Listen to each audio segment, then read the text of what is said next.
Kenaikan suhu global, pencairan es kutub, kebakaran hutan, hingga bencana alam ekstrim, semuanya semakin menunjukkan bahwa ancaman perubahan iklim bukan lagi sekedar teori.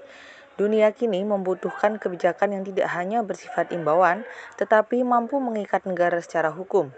Karena itu, pada tahun 2025, para pemimpin dunia akan berkumpul dalam konferensi COP30 di Brasil sebagai upaya memperkuat komitmen global terhadap perubahan iklim. Video ini membahas bagaimana hasil konferensi tersebut berpotensi memberikan pengaruh signifikan terhadap pembentukan dan penerapan hukum internasional lingkungan.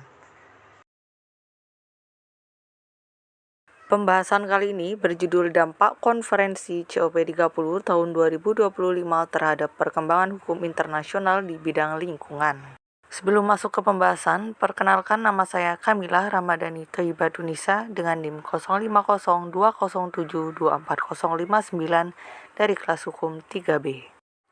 Baik, langsung saja masuk ke pembahasan. Bagian latar belakang, Konferensi Perubahan Iklim PBB atau Conference of Parties COP merupakan pertemuan tahunan negara-negara anggota Konvensi Kerangka Kerja PBB tentang perubahan iklim. COP30 akan dilaksanakan pada tahun 2025 di kota Belém, tepatnya di Brasil, dengan tujuan utama memperkuat komitmen global dalam menghadapi krisis iklim.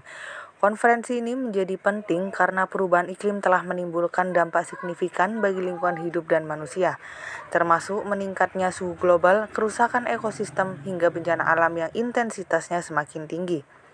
Dalam konteks hukum internasional, COP merupakan salah satu forum yang berperan dalam pembentukan norma serta kebijakan lingkungan global yang mengikat negara-negara anggota.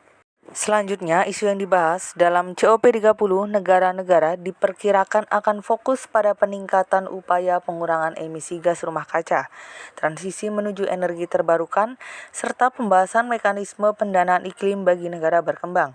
Selain itu, penundingan juga akan menyoroti isu loss and damage, yaitu kompensasi atas kerugian yang dialami negara rentan akibat dampak perubahan iklim.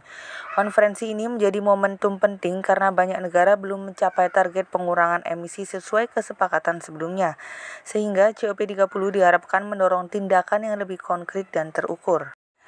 Lalu, COP30 berkaitan erat dengan perkembangan hukum internasional karena hasil konferensi ini akan memperkuat implementasi Paris Agreement 2015, khususnya melalui mekanisme Nationally Determined Contribution or NDC. Melalui perjanjian tersebut, negara diwajibkan menetapkan target pengurangan emisi secara mandiri serta melaporkan kemajuan pelaksanaannya.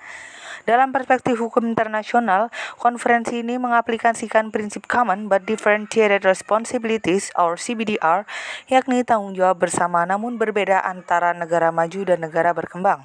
Prinsip ini dianggap sebagai dasar penting dalam pembangunan hukum lingkungan internasional. Secara yuridis, COP30 berpotensi memperkuat legitimasi instrumen lingkungan internasional dan mendorong negara-negara membuat kebijakan nasional yang selaras dengan komitmen global. Jika konferensi ini menghasilkan kesepakatan baru, maka dapat menjadi dasar perumusan regulasi internasional yang lebih meningkat. Selain itu, proses pelaporan berkala oleh negara anggota sesuai Perjanjian Paris membuat kewajiban negara lebih terukur dan memungkinkan adanya mekanisme evaluasi. Meski belum sepenuhnya memiliki sanksi hukum yang tegas, Forum COP telah menjadi sarana peneguhan norma hukum internasional berbasis kerjasama multilateral. Selanjutnya, meskipun COP menjadi forum strategis dalam penyusunan kebijakan iklim global, implementasi komitmen yang telah disepakati seringkali menghadapi hambatan, terutama karena perbedaan kepentingan ekonomi antar negara. Negara maju dinilai belum sepenuhnya memenuhi tanggung jawabnya dalam kontribusi pendanaan iklim, sementara negara berkembang sering kekurangan akses teknologi. Oleh karena itu, perlu adanya mekanisme hukum internasional yang lebih kuat dan dilengkapi dengan sanksi yang tegas untuk memastikan realisasi hasil konferensi. Oke, baik, kesimpulan yang dapat saya sampaikan dari pembahasan kali ini adalah COP30 diharapkan menjadi momentum penting dalam memperkuat hukum internasional lingkungan dan mendorong aksi nyata dalam pengendalian perubahan iklim. Dengan keterlibatan seluruh negara anggota dan kesepakatan berbasis prinsip keadilan iklim, hasil konferensi ini berpotensi mempercepat implementasi Perjanjian Paris di tingkat nasional. Kedepan, penguatan regulasi internasional yang memiliki daya paksa dan pengawasan yang lebih intensif menjadi hal krusial agar upaya mitigasi dapat berjalan efektif. Sekian video pembahasan yang dapat saya sampaikan. Kurang lebihnya mohon maaf. Semoga bermanfaat. Terima kasih. Wassalamualaikum warahmatullahi wabarakatuh.